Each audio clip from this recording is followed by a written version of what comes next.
In section 2.5, we're going to look at composite functions. So our goal is to determine the composition of two functions and explore the relationship between the composition f of g of x and the composition g of f of x. In this first example, we have a set of data here. We want to determine if the relationship is a linear function. So we're going to key in on linear. Not just is it a function, but is this function linear?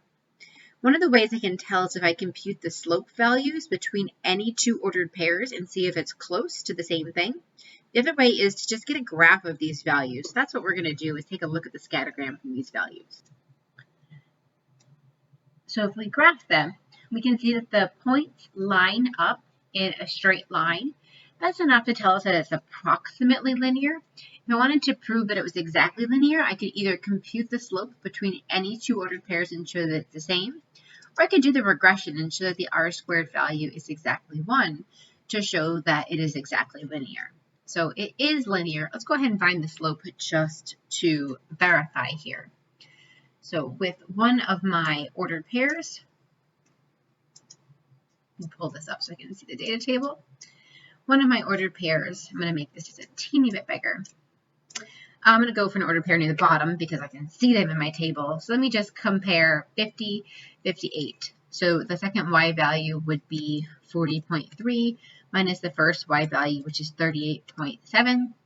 And then over 58 minus 50 for the change in input. So 0.2 looks to be the slope from there. And I could do one more comparison. I'll just compare the bottom two. We have 42.3 minus 41.3, and that would be over 68 minus 63. And again, I'm seeing the same thing. In order to prove that it's linear, I'd have to do the slope between every two ordered pairs, or at least as many as possible to show that I do get the same slope no matter what. That's also the slope I get from the linear regression, and because I have an r value of 1, we know that the relationship is linear. So move this over, and we're going to say that yes, because the rate of change is constant at 0.2, and our units, since rate of change always has units, would be cubic inches per degree Fahrenheit. And the other reason for yes was that the r-squared value of our linear regression was equal to 1. R or r squared, r and r squared were both equal to 1 right here in the linear regression.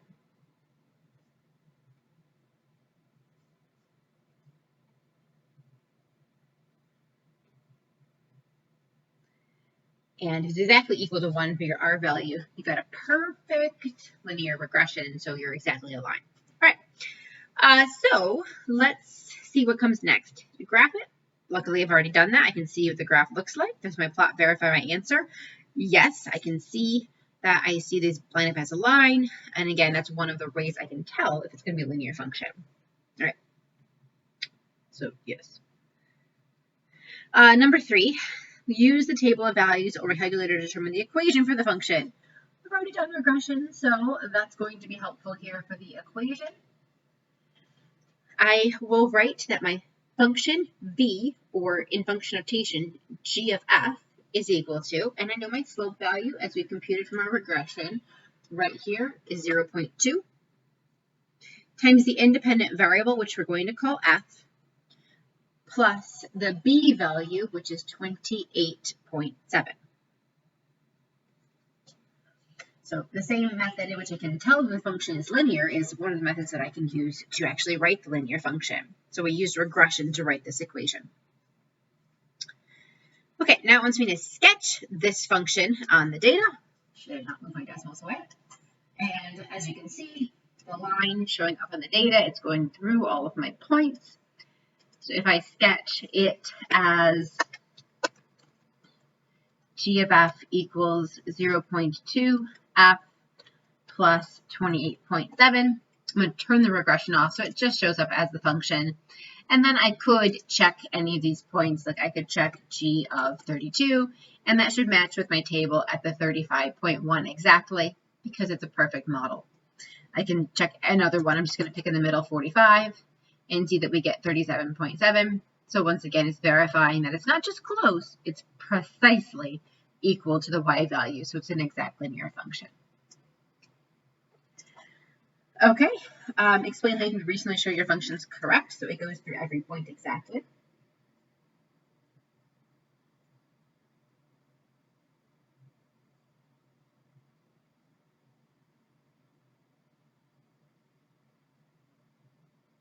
Not all regressions go through every point exactly, right? Many regressions have an R or R squared value that's in the 0.9 or 0.8 range.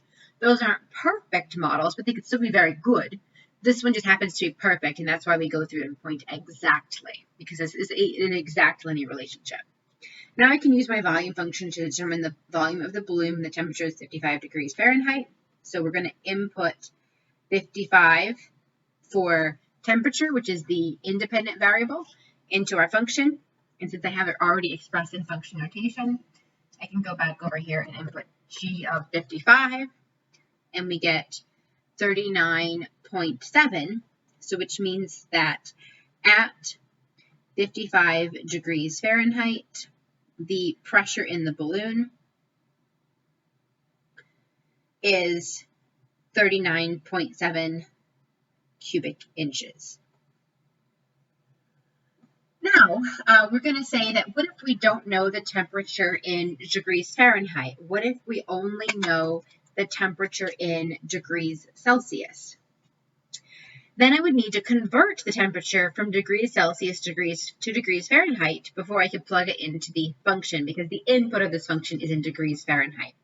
So we would use a second equation to convert from degrees Celsius into degrees Fahrenheit. So this is our new function. We're going to call this h of c in place of f right here equals 32 plus 1.8c. And again, I'm working with 10 degrees Celsius. So the first thing I need to do is compute h of 10 and figure out the temperature for 10 degrees Celsius in degrees Fahrenheit. So I'm going to go ahead and input this function over here. A little h of c equals 32 plus 1.8c.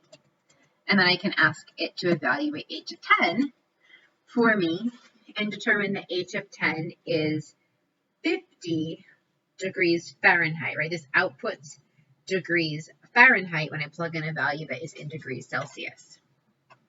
Then, since the output is in 50 degrees Fahrenheit, then I could use my previous function g, and I could plug 50 into it, since that's in degrees Fahrenheit. Make this a little smaller again. Hang on, come back to decimals.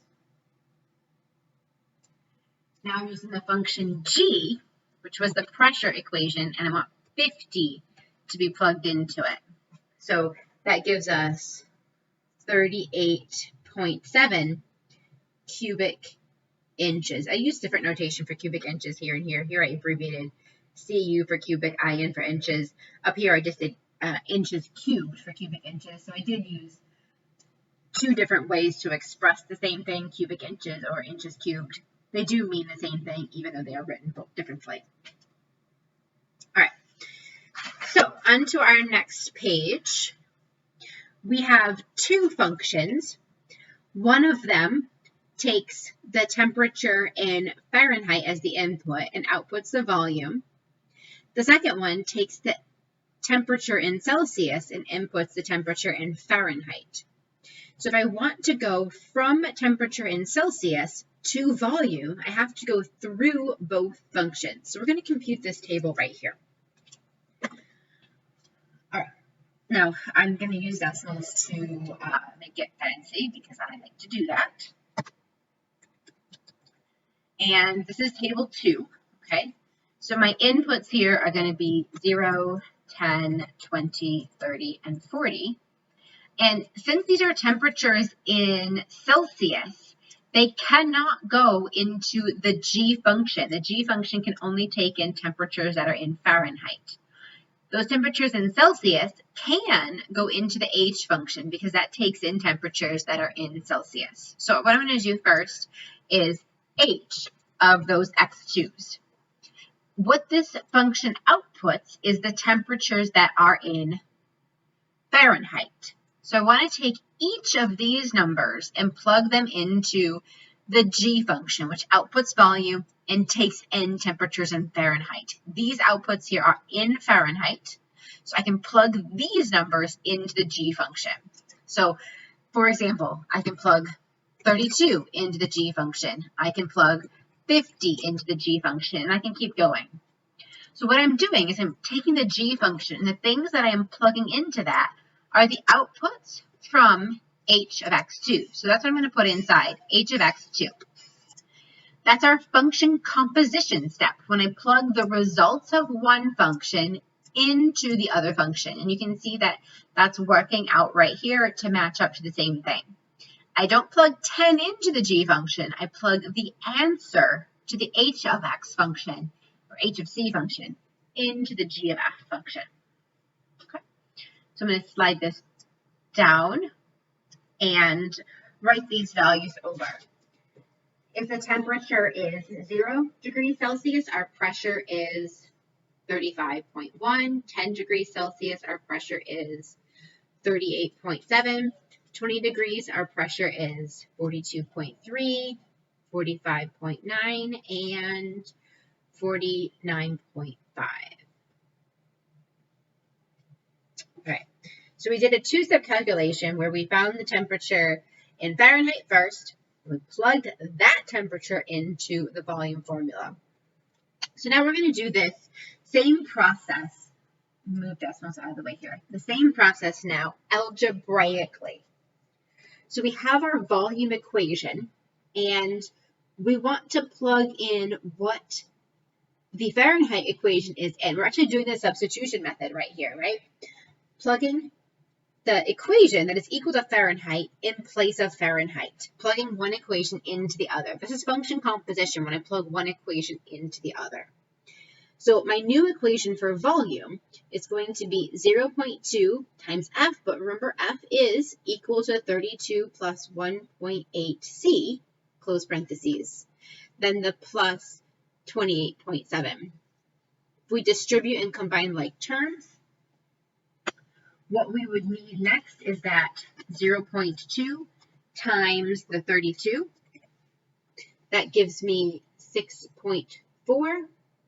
And then I'll need 0.2 times the 1.8c. That gives me 0.36c plus our 28.7. Adding like terms, the 0.36c is the only c term. Plus, so then I need to add up the 6.4 plus the 28.7. So that gives me plus 35.1. Okay, so now we need to verify that table of values with our new function here. So I'm going to write down this new function in decimals. I'm going to go ahead and call it V because it stands for volume. But it's going to be V of C now because C is its input. V of C is 0.36C plus 35.1. And just to make it a little more visible, I'm going to slide it right underneath my table right here. And I'm going to make a new column for V of X2, remembering that everything that is in our X2 list right here is a Celsius value. So when I plug those directly into this new V function, it's going to convert directly from Celsius into cubic inches. So prior, I converted the Celsius temperature into Fahrenheit, inputted the Fahrenheit temperature into the original formula, or I input the Celsius temperature directly into the new equation and I have the same answer. So we're verifying that we have the same answer through the function composition and through the simplified function that is the result of the composition. So we should be seeing that we get the same outputs. Okay, so move our decimals out of the way again. And this is our function composition again, where I took one function, h of x, and plugged it into the other function, g of f, to make that new function v of c that we had done here. So we did a composition g of h. It's read as g of h because g is the outer function and h is the function that goes inside of it. So we did a composition of g of h there. We can do our composition in either order depending on what our goal is with the composition. So looking at number 7 right here, we're going to build up towards composition again. So we're not starting there, but it's coming up a little bit later. So first of all, I have one function, and this function f of x is 2x plus 5. So if I wanted f of 3, that means to plug 3 in place of the independent variable. So 2 times 3 plus 5. So that would be 6 plus 5. That can simplify to 11. Now, for a number, I can simplify and I can get a solution to that. But if I wanted to plug in a letter like a, f of a, it's going to be 2a plus 5 because the letter a is going to replace the independent variable with a, and I can't do anything more to simplify this. What we're showing with some of the other examples is that I can replace the independent variable with anything, whether it's a or a word like Kate. So if I plug in Kate, I'm going to have 2 Kates, 2 Kate plus 5, doesn't matter what I'm plugging in, or square. If I plug square into the function, I have 2 square plus 5.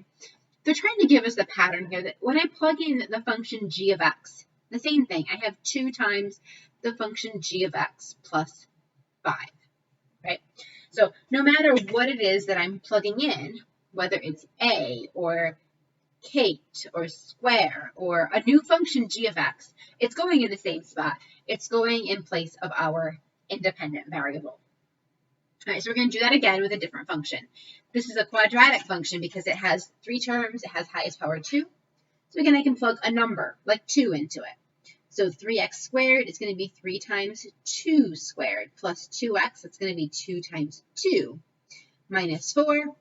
So this is 3 times 4 plus, and then 2 times 2, that's 4, minus 4. So this is going to be 12 plus 4 minus 4, so I'm going to stay at 12. And again, I can plug something else into this function. I could plug Kate into this function, and it would go in place of the variable. So I would have 3, and then I would have Kate squared plus 2 times Kate. And then I would have the minus 4. It doesn't matter what I'm plugging in. Whatever I plug in goes in place of the variable, in place of the independent variable. And if it's another function, that happens the same way. So I would have 3 times the h of x function squared plus 2 times the h of x function minus 4. Okay, so now we're going to do this with 2 functions. When I did the top 2 up here, we didn't know what h of x was, so I couldn't put something in for it. I just didn't know what it was. Down here in number 9, I will know what my 2 functions are. I will know what f of x is, and I will know what g of x is. So we're going to start with the composition f of g of x. So f is the outermost function, and g of x goes into it.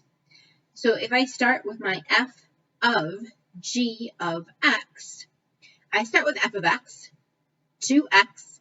Where the x is, I'm going to plug in the function g of x plus 1. And so let's do that step now where I actually plug the function g of x here. I'm going to substitute in place of g of x the 4x minus 3. So I'm going to have 2, and then we're going to have the g of x function, which is 4x minus 3, plus our 1. And we'll continue to simplify this with the distributive property. 2 times 4, that's 8x. 2 times negative 3 is negative 6, plus 1. And I have to combine those last like terms, so 8x minus 5. So 8x minus 5 is the result of the composition f of g of x. Okay? So I'm going to use that result to figure out what f of g of 3 is. So in f of g of 3, I plug 3 into the result of f of g of x. So it's going to be 8 times 3 minus 5. So that's 24 minus 5. So I get 19. I'd like to show an alternate way of doing this. So I also could do f of g of 3 by first figuring out what g of 3 is, and then taking the answer from g of 3 and plugging that into f. So there's two ways to do this.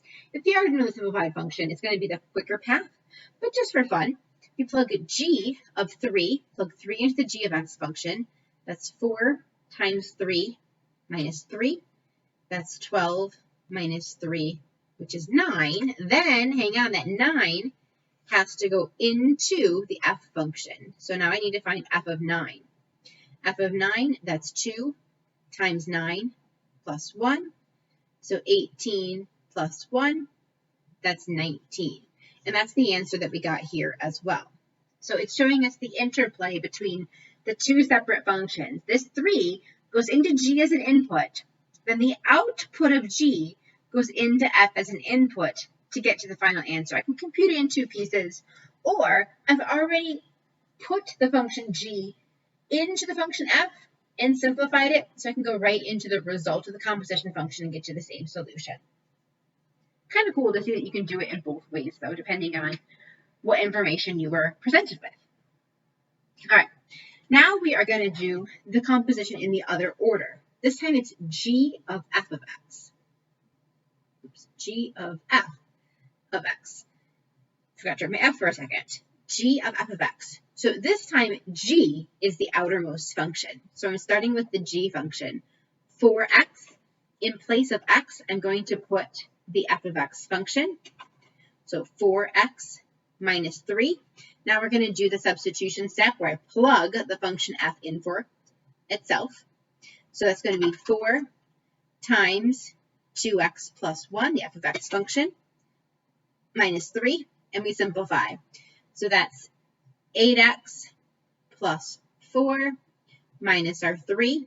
So that simplifies to 8x plus 1. If we do the composition in the order, g of f of x.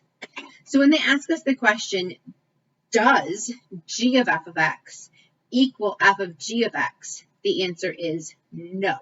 Composition is not reversible. The order of the composition matters. So you do not get the same thing from f of g of x and g of f of x in general.